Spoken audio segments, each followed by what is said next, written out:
create a name sign in Vcarve. We're going to get started by creating a new file at the very top here under Startup Tasks. Once we've created our file, we're going to make our width of our name sign. That's what we're working on here. Name signs a width of 12 and a height of 4 inches. And we are going to make this out of 3/4 inch thick board. All right, make sure that's in inches. The only other thing that you need to double check here is that your XY datum position is in the bottom left-hand corner. That just simply means that X of 0, Y of 0 is on the bottom left corner of your board and not somewhere else around here. Okay, so that's all you need to know. I could explain it a little bit more in depth, but all you need to know is your X and Y should start at the bottom left corner. I'll hit OK. All right, so what we want to do here is we want to center our names on our board, and then I'm going to show you how to manufacture that. All right, so the text tool is on the left-hand side. All of your tools are over on the left here, and our programming is over here on the right underneath toolpaths, but we don't program yet until we have exactly the design that we want on our board. All right, so I'm going to use the T tool, not this T tool, not the draw text within a vector box. We just want this one right here that says draw text. So I'm going to click that draw text button.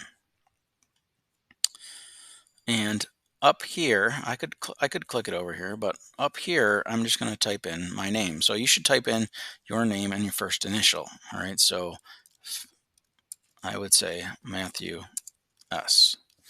All right, you can tell that my name is pretty small on this sheet here. All right, I know that my height of my board is 4 inches. All right, if you've forgotten, it says right over here, there's a ruler. All right, so I can go and give that a height of 3 and still have a little bit of spacing around my edge here. All right, 3 or 3.25. All right, so where it says text alignment, we want to make sure that's centered. And we want to make sure that the anchor is X of 0, or I'm sorry, X of 6 and a Y of 2. All right, that is the exact halfway point in the middle of our screen here. Right, if it's a 12-inch board and it's 4 inches high, then 2 of my Y value and 6 of my X value would be right there. What I want to do here, people, is to say I don't want a text height of 0.25.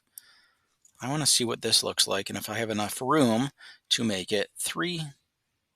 Oh, look, I typed the number 3, and you can see what's going on. I can't even fit that on my board. All right, so we have to be able to fit it. All right, so 3 isn't going to work for me. Again, this is going to be a different number for you. All right, Matthew space S is pretty long. All right, so I'm going to try that at 2. 2 is still not going to fit for me. I'm going to try that at 1.5. You can see that I have some room, but not a ton. All right, and so I'm going to try 1.75 for my name. And that's pretty close. I don't like being that close to the edge, so I'm going to go with 1.6. And I kind of like that for my name. All right, so I'm going to hit close here. You can see that my name is not actually centered anymore. All right, so what we want to do is, it's a little bit confusing, but there's 3 different selection tools. There's selection mode, there's node editing mode, and there's this transform mode, which I like the most. It actually allows you to move stuff. All right, so that's what we want. We want to move. So I'm going to click on my move arrow here, the third one. I want to drag by my center point. All right, and you can, if I drag off of the board and then drag it back on, you can see that it has it centered right here.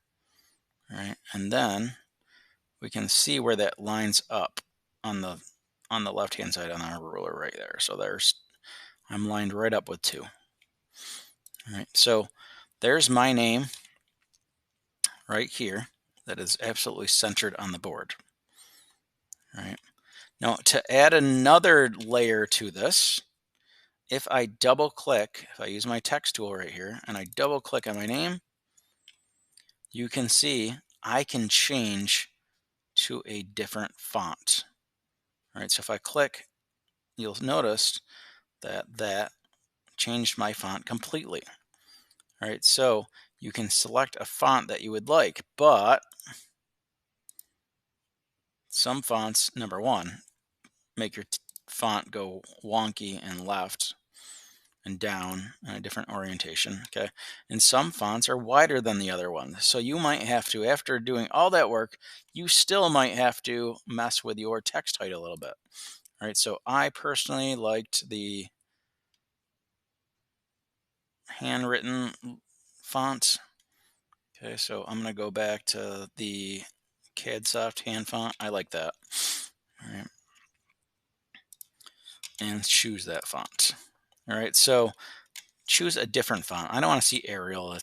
That's not a very design-oriented font. All right, easy to read, yes. Interesting, no. All right, so this is what my font looks like. You want to make sure that if you are going to select a script font, that your letters don't intersect and you don't have extra lines. All right, so all of my letters are closed.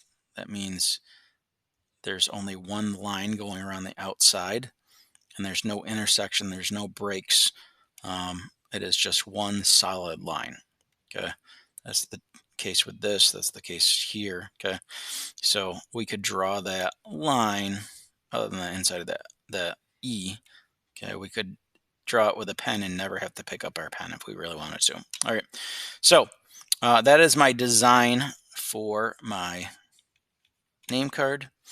I now want to draw a rectangle. I'm going to make it a more interesting rectangle though. So here's what I'm going to do. I'm going to take my rectangle tool.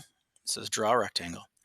I'm going to make sure my anchor point is selected to the bottom left-hand corner with an X value of 0 and a Y value of 0. I want that to start that bottom left rectangle on my bottom left of my board. Okay. For this one, I don't want a square corner. It's going to be way more interesting if we used radius to internal. So I'm going to select that. So you can see it gives it a more decorative look. And I want to give that a radius of, I'm going to go with 0.3. Your size should be as big as our board is. All right, our board is really going to be a little bit bigger. But I want to make sure that the size of this rectangle has a width of 12 and a height of 4. Anything other than that is going to be less than the board or more than the board allows. All right, so 12 and 4 should match exactly what we did in the beginning. You're going to hit create one time only. Create. And you can see that gives that little decorative look. I want more than that. All right, so I'm going to hit close. And then you are going to hit the undo button. All right, so I want a rectangle and I want a radius of, let's try 0.75 and see what that looks like. 0.75. I'm going to hit create, and you can see that does look a little bit nicer. All right, so I'm going to hit close, and that's what my board is going to look like. All right, what I also need to do is create a rectangle around this so I can flatten evenly. All right, it'll make sense in a minute. So I want my rectangle tool, I want a square corner, and I want 12 and 4, absolutely. I'm going to hit create and then close. So I have one rectangle that has square corners. I have another rectangle that has radiused internal corners here, and my name. Those are the three things that I inserted here. All right, so now we are going to go ahead and get going with the programming of this. So we want to go into our toolpaths here, and we want to make sure that we hit this auto hide. All right, that way this doesn't disappear. We don't want this to disappear. We're doing the programming for it. So we always design first and program second. So the first thing that we always need to do whenever we're programming our projects is we need to flatten our boards so that the engraves aren't deeper in the middle and shallower on the outsides. Everything is perfectly flat to the nearest thousandth of an inch. All right, so the very first thing that we need to do is click on our outside rectangle here, the one with square corners. And we want to pocket that. And that's that second tool. It looks like this. Our starting depth is going to be 0.0 and our cut depth is going to be 0.01. You want to make sure that you have an end mill that is 0.5. If you don't have that, hit the remove button, or you can hit it anyways. Hit select right here. And then you'll go into your end mills and say end mill 0.5 and make sure it's just tool number 1. I'll hit select and then scroll down a little bit and hit calculate. It should look like this. This just shows you the path that the router will take. If I hit reset preview all toolpaths, you can see that it just takes off just a tiny bit. And that little area over there is fine. That's all the bit can do, right? But that's fine because we're going to lop it off anyways with our decorative outside shape. All right, so I'm going to hit close now. And I'm going to go back to my 2D view to go back and select more things to actually cut or engrave.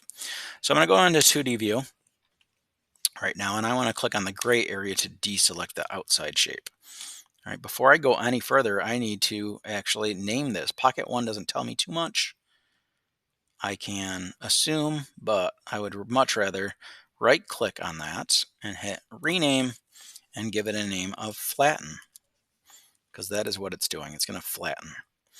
And really, if we say flatten, rename 90 is really what I want. It's flattening with a 90-degree end mill. We know that.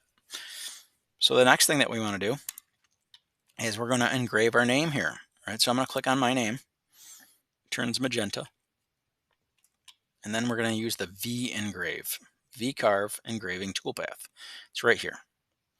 All right, the V engrave, there's a couple options that we can use in terms of tools.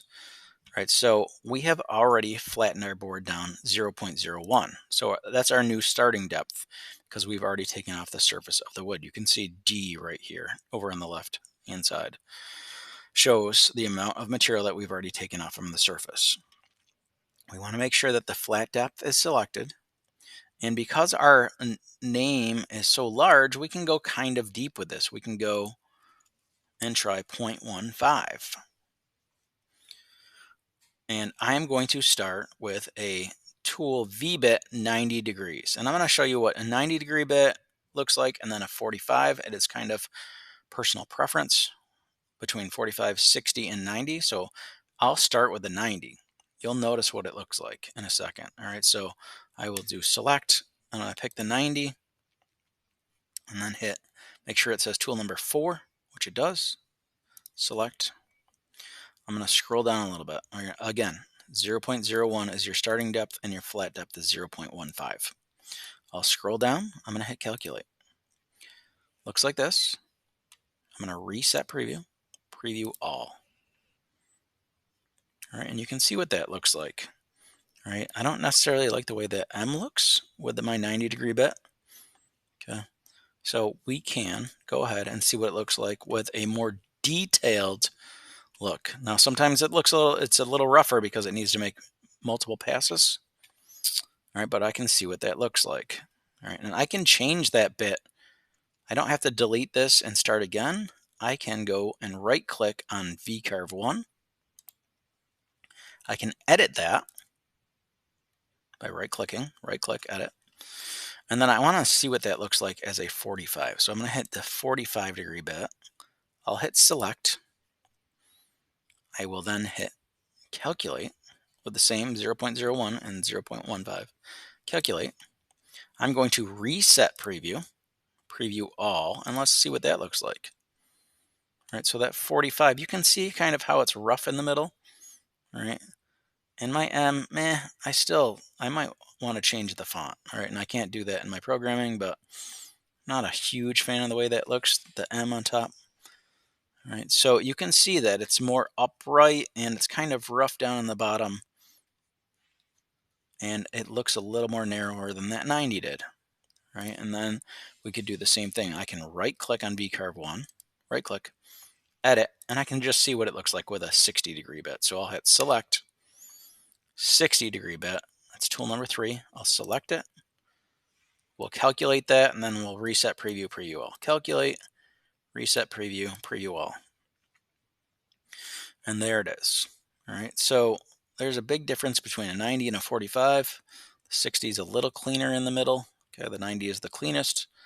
The 60, for me, there's not too much space here, but I kind of like the overall look of that 60 the best. Now, that might not be the case with this font you selected or your name, okay, but that's my favorite of all 3 for my name and that font. All right, so I want to now, I will label that. I couldn't label it until I knew what bit I was using. So I will right click. I'm going to rename that name engrave, and I used a 60 for that. So I'm going to say 60 V bit. All right, that tells me everything I need to know. All right, you can see that the V bit is pictured here as opposed to my flattened 90, which has a more of a 90-degree bit. This is a V, okay? And the last thing we need to do now is cut this thing out. So I'll go back to my 2D view. I'm going to click the rounded part of my corner here, so I'll make sure that I have the right shape. And we want to cut that out with the profile bit. So the profile bit is here. Our starting depth is going to be 0.01. And our cut depth is not this. Okay, our cut depth is going to be, our thickness of our board is only 0.75, and we're taking 0.01 off of it, so 0.74. We are going to use an end mill that is a 1/4 inch. I'm going to hit select just to make sure it's the right one. It's tool number 5. Okay, I'll hit select. And for this, we can just say 6 passes is fine. It's fine. Now you want to make sure it's outside. It's outside. We don't want this to go inside. Okay, we want it to go outside. Outside. And we do want to add tabs. Right? They won't show here, but it will add a tab if my board is a little bit longer. I'm going to hit edit tabs, delete all tabs, and then I want to click here, and I'll click here. Okay, close, scroll down, and hit calculate. All right, when I do my reset preview, preview all, it should look like this when you get done. It should look like that. I will right click. I'm going to rename that, and I will just name that cut out. And we know that's a 1/4 inch end mill right there. All right, so you'll have some small pieces on your corners right here, and then you're going to have 3 tool paths in total. You flatten it, you engrave it, you cut it out.